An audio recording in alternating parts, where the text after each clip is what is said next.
L'époque est favorable à ce qui annonce l'approche de temps nouveaux. Le bassin méditerranéen, qui avait été depuis plus d'un siècle le théâtre de bien des troubles et des violences, connaît désormais une certaine unité et une paix relative. L'empereur romain assure au peuple le pain et les jeux du cirque. Il espère confusément franchir une nouvelle étape, atteindre l'aube d'un âge d'or. Israël participe de cette espérance, mais peu et à sa manière. Voilà un peuple qui se sent chargé de mission par Dieu, qui porte le redoutable honneur et la lourde charge d'être en ce bas monde l'allié unique de l'Éternel. Il attend l'établissement sur terre du royaume de Dieu, d'abord chez lui, puis de proche en proche chez tous les peuples.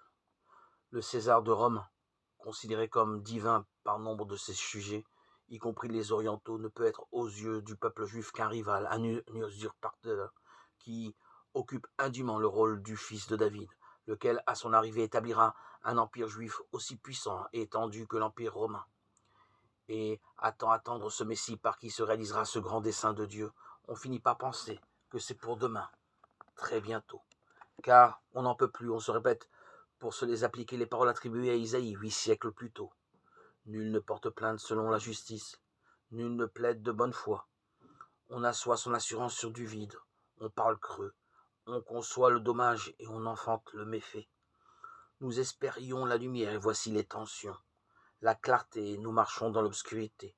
Nous tâtonnons comme des aveugles contre un mur. Nous tâtonnons comme des gens sans yeux. En plein midi, nous trébuchons comme au crépuscule. En pleine santé, nous sommes tels des morts.